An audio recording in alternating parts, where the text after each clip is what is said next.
দেশের বাইরে যেখান থেকে দেখছেন, আজকে আমরা আলোচনা করব ট্যাংরা মাছ চাষ সম্পর্কে।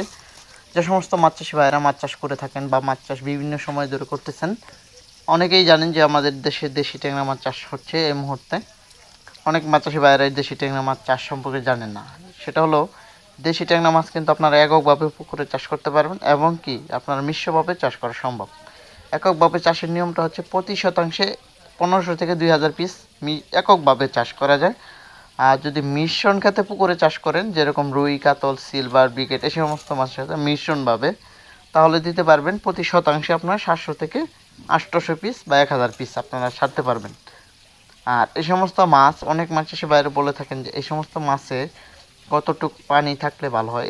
এই সমস্ত মাছে পানি রাখতে হবে আপনার মিনিমাম 4 থেকে 5 ফিট। আর এখনকার যে গরমের উষ্ণতা, সেক্ষেত্রে কিন্তু 5 থেকে 6 ফিট বা 7 ফিট পানি রাখতে হবে ট্যাংরা মাছের ক্ষেত্রে। আর ট্যাংরা মাছ হচ্ছে গভীর জলের মাছ।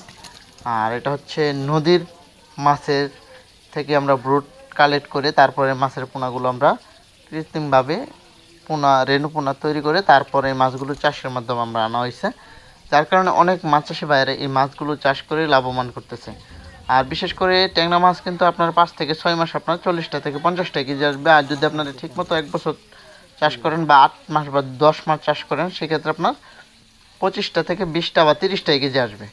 তা যে সমস্ত মাছ চাষি বাইরে মাছগুলো চাষ করতে চাচ্ছেন, তারা কিন্তু আমাদের কাছ থেকে মাছের পোনা ক্রয় করতে পারবেন। আর প্রতি শতাংশে মাছ দিবেন আপনারা এককভাবে 1000 থেকে 1500 পিস বা 2000 পিস এককভাবে।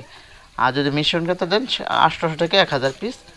আর বিশেষ করে ট্যাংরা মাছ চাষের ক্ষেত্রে আপনারা খুব সুন্দর করে পুকুর রেডি করে তারপর মাছের পোনা নিয়ে ছাড়বেন। ভিডিওটি ভালো লাগলে অবশ্যই লাইক, কমেন্ট, শেয়ার করবেন। সকলে ভালো থাকবেন, সুস্থ থাকবেন। ধন্যবাদ।